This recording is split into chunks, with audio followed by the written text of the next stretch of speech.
అందరికీ నమస్కారం. నా పేరు Archana. Welcome to ER stories. ఈరోజు కథ ప్రేమ మధురిమ. ఈ సిట్యుయేషన్‌లో వాళ్ళు ఇక్కడికి వస్తే ఎంత ప్రమాదం! అసలే మావయ్య ఛాన్స్ దొరికితే వారిని చంపేద్దామా అని చూస్తున్నాడు. "నువ్వు కంగారు పడకమ్మా!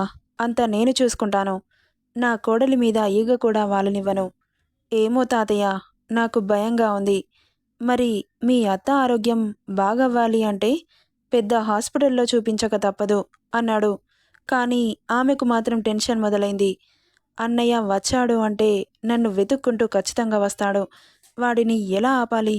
దేవుడా! ఏంటయ్యా నాకీ పరీక్ష? ఈయన బిహేవియర్‌కి వాడు ఎలా రియాక్ట్ అవుతాడో ఏంటో! అయితే ఒక పని చేస్తే నేనే హాస్పిటల్‌కి వెళ్ళి విషయం చెప్పేస్తా. చెప్పకుండా వచ్చేశానని ఎంత కోపంగా ఉన్నాడో అనుకుంటూ ఆ రోజు మనసంతా ఏదోలా అనిపిస్తుంటే వాళ్ళు వెళ్ళిన తర్వాత రూమ్‌లోకి వచ్చి రూమ్ నుండి బయటకు రాలేదు. ఈవినింగ్ అవుతుంటే సడన్‌గా దక్షి గుర్తొచ్చి కాఫీ తీసుకుని రూమ్‌కెళ్ళింది.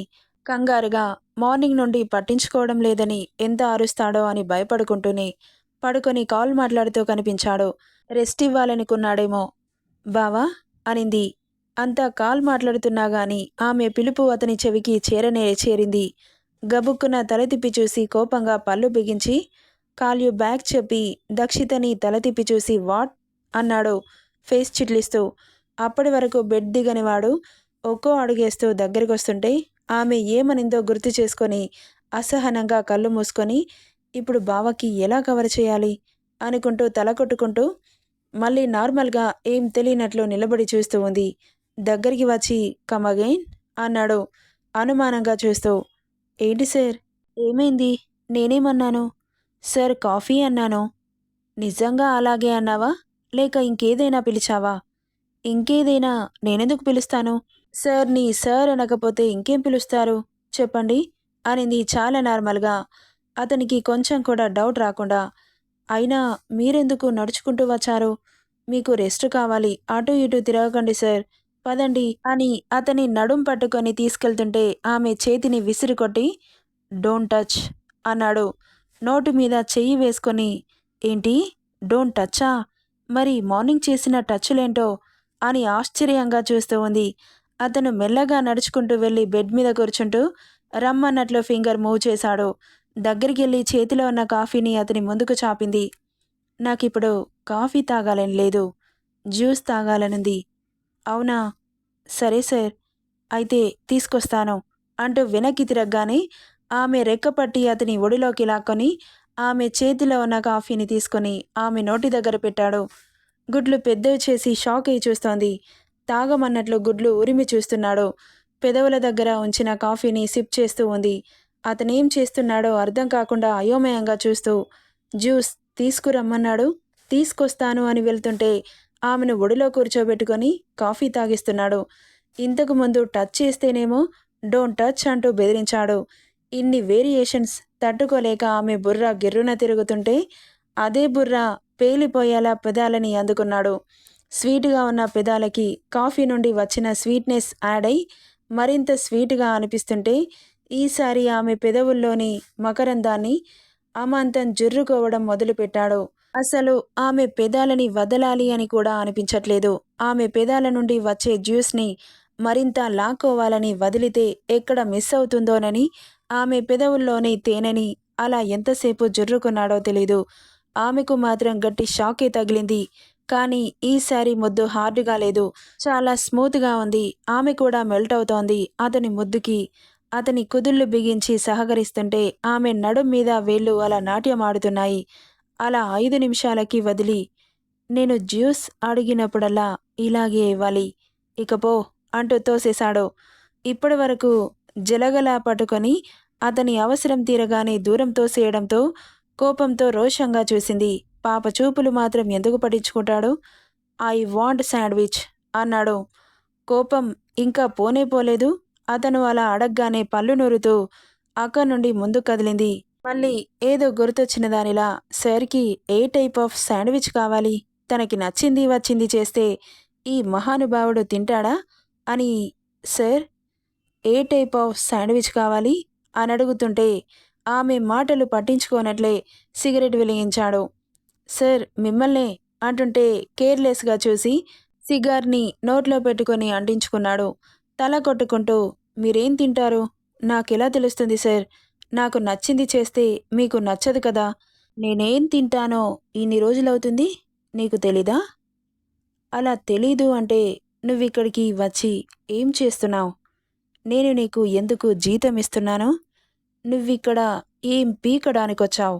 అన్నాడు సీరియస్ టోన్‌లో. అతని మాటలకి గుడ్లు పెద్దవి చేసుకుని చూస్తూ ఉంది. Go and get what I asked for అంటుంటే మారు మాట్లాడకుండా వెళ్ళిపోయింది. అసలు బావేంటి ఇలా బిహేవ్ చేస్తున్నాడు? ఇంకా నయం, నేను బావ అన్నది ఆయన పట్టించుకోలేదు. లేకపోతే నా పని అయ్యుండేది. దేవుడా! ఇతన్ని భరించడం కష్టమే అనుకుంటూ ఏం శాండ్‌విచ్ చేయాలి? ఇప్పుడు ఏది తీసుకెళ్ళినా ఏదో ఒకటి అనడం మాత్రం కామన్. సో, చికెన్ శాండ్‌విచ్ తీసుకెళ్తాను. ప్రోటీన్ కదా! చికెన్, బ్రెడ్ అన్నీ ఫ్రిడ్జ్‌లో నుండి తీసి దగ్గర పెట్టుకొని బ్రెడ్ స్లైసెస్‌ని కట్ చేసుకొని చికెన్ ఉడికించి రెడీగా పెట్టుకొని శాండ్‌విచ్ చేయడం మొదలుపెట్టింది. హాఫ్ ఎన్ అవర్‌లో చేయడం పూర్తవడంతో ప్లేట్‌లో శాండ్‌విచ్ విత్ జ్యూస్ పోసి ప్లేట్‌లో పెట్టగానే ఇంతకుముందు రూమ్‌లో జరిగిన సీన్ గుర్తొచ్చి, అమ్మో! ఈ జ్యూస్ చూసి మళ్ళీ నాకు ముద్దు పెడతాడేమో అని భయం వేసి ఆ జ్యూస్ గ్లాస్‌ని పక్కన పెట్టి శాండ్‌విచ్ మాత్రం తీసుకెళ్ళింది. మంచిగా గార్నిష్ చేసి ఇక తను వెళ్ళేసరికి న్యూస్ చూస్తూ కనిపించాడు. స్టార్ హీరో దక్ష్ బల్దేవ్ మల్హోత్రా గారి ఫియాన్సీకి ఎవరో గుర్తు తెలియని వ్యక్తులు అటాక్ చేశారు. ఇప్పుడు చావు బ్రతుకుల మధ్య కొట్టుమిట్టాడుతోంది అని హెడ్లైన్స్తో మోత మోగించేస్తోంది రిపోర్టర్. దాన్ని చూసిన దక్షిత అడుగులు అక్కడే ఆగాయి. తల తిప్పి ఒక్క చూపు చూశాడు ఆమెని. అతని చూపులకి తడబడుతూ ముందుకు వచ్చి ప్లేట్ని అతని ముందుకు చాపింది. టీవీ ఆఫ్ చేసి ఆ ప్లేట్ని అందుకున్నాడు. ఇక శాండ్‌విచ్ చేతిలో తీసుకొని నోట్లో పెట్టుకోబోయి తలెత్తి ఆమెను చూశాడు. టెన్షన్‌గా కనిపిస్తోంది. ఇదేం శాండ్‌విచ్? అని అడిగాడు. Chicken sandwich. నేను అడిగానా? అందుకే గదా సార్ మీరేం తింటారో నేను పదే పదే అడిగింది. మీరే కదా మీ ఇష్టానికి మాట్లాడారు. ఇప్పుడేమో నా ఇష్టం వచ్చింది తెస్తే ఇలా మాట్లాడుతున్నారు. ఏంటి డస్కీ నా ముందే నోరు పెంచి మాట్లాడుతున్నావు? నేనడిగింది నీ ఇష్టం వచ్చింది చేయమని కాదు. నాకిష్టం వచ్చింది చేయమని. నీకేమిష్టమో నాకు ఎలా అని అంటుండగా అతని వేడి చూపులకి సగం పదం మింగేసింది. ఇక కామ్‌గా నిలబడి చూస్తోంది. ఏం మాట్లాడితే ఎక్కడ తప్పు తీస్తాడో అని. ఇక తల తిప్పేసి శాండ్‌విచ్‌ని నోట్లో పెట్టుకున్నాడు. బయట కూడా అంత టేస్టీగా లేదు. అంత బావుంది శాండ్‌విచ్. ఇక మారు మాట్లాడకుండా పూర్తిగా తినేసి చివరగా చిన్న పీస్ వదిలి ఆమె చేతిలో పెట్టాడు.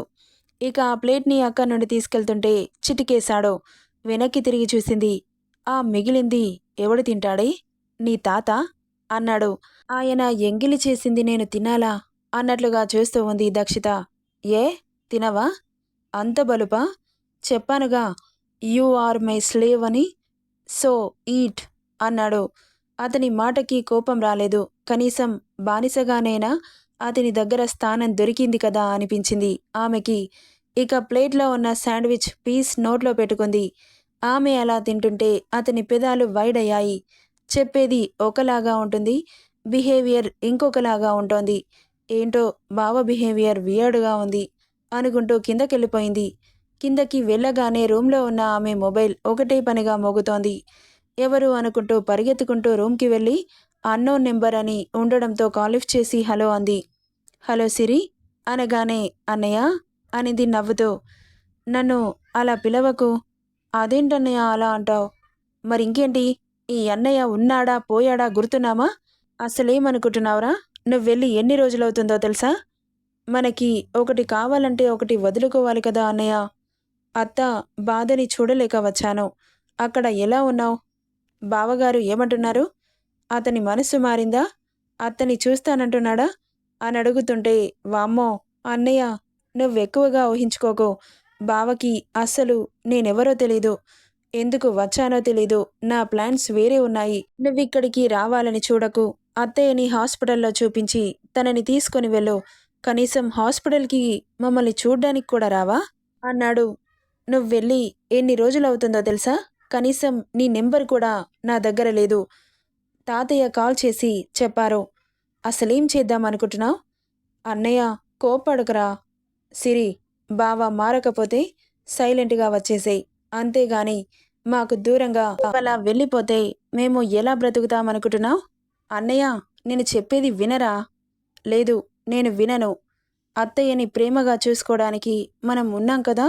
అంత మూర్ఖుడిలా ప్రవర్తిస్తే అవసరం లేదు. సైలెంట్గా వచ్చేసేయ్. అమ్మ నీకోసం బెంగ పెట్టుకుంది. అన్నయ్య, ఇంకో 8 మంత్స్ ఓపిక పట్టరా? ప్లీజ్, నేను రేపు వచ్చి మిమ్మల్ని కలుస్తాను. సిరి, 8 మంత్స్ ఏంటి? నువ్వేం చేస్తావో నాకు తెలీదు. నువ్వు అక్కడ ఒక్క క్షణం ఉన్నా నేను ఊరుకోను. ఎవరితో నాకు సంబంధం లేదు. వచ్చి నిన్ను తీసుకొస్తాను. ఎవరు ఆపుతారో నేను చూస్తాను అని సీరియస్గా చెప్పి కాల్ కట్ చేశాడు రణ్దేవ్. అతని మాటలకి తల పట్టుకొని కూర్చుంది. ఇప్పుడు పాపని చెప్పా పెట్టకుండా ఊర్లోకి పంపిస్తే బాబు పరిస్థితి ఏంటంటారు మాస్టారు? పంపిద్దామా వద్దా? వద్దులేండి, నేను ఇంకోటి అనుకుంటున్నాను. మళ్ళీ నా ప్లాన్స్ రివర్స్ అయిపోతాయి. స్టోరీకి మెయిన్ పార్ట్ అది. ఇప్పుడు ఏం చేయాలి? అన్నయ్య చూస్తే ఇలా ఉన్నాడు, బావ చూస్తే అలా ఉన్నాడు. ఇద్దరి మధ్యలో నేను నలిగిపోతున్నాను. వీడేంటి ఇంత హార్ట్లెస్గా మాట్లాడుతున్నాడు? నేను బావని వదిలి రావడమా? మధ్యలోనే గివప్ ఇచ్చేయాలా? నో, అలా ఇవ్వను. బావని తీసుకొని ఇక్కడి నుండి వెళ్తాను అని గట్టిగా నిర్ణయించుకొని నైట్ డిన్నర్ టైం అవుతుంటే కుక్ చేసి అతని రూమ్కి తీసుకెళ్ళింది. కాలు బాగోలేదు కదా అని. ఇక వెళ్ళేసరికి వాష్రూమ్లో ఉన్నాడేమో సౌండ్ వస్తోంది. అతని కోసం అక్కడే అలాగే వెయిట్ చేస్తూ ఉంది. కాసేపటికి అతను మెల్లగా నడుచుకుంటూ వస్తుంటే ప్లేట్ పక్కన పెట్టి అతన్ని పట్టుకోవాలని చూసి ఇంతకు ముందు డోంట్ టచ్ అన్నాడుగా, ఆలోచిస్తోంది. దగ్గరికి వెళ్ళి ఆలోచిస్తున్న దక్షిత నడుం మీద చెయ్యి గట్టిగా బిగించి దగ్గరికి లాక్కున్నాడు. గుడ్లు పెద్దవి చేసి చూస్తూ ఉంది. ఆమె ఫీలింగ్స్తో అతనికి సంబంధం లేదు అన్నట్లుగా మెల్లగా నడుచుకుంటూ వచ్చి బెడ్ మీద కూర్చున్నాడు. ఊరికే నడుం పట్టుకోలేదులేండి, పనిలో పనిగా నడుముని కూడా నలిపేశాడు. మన పాప అనుకున్నది తీరుతుందంటారా మాస్టారు? మీరేమనుకుంటున్నారో కామెంట్ రూపంలో తెలియజేయండి. నెక్స్ట్ పార్ట్లో ఏం జరుగుతుందో చూద్దాం. Thank you for listening.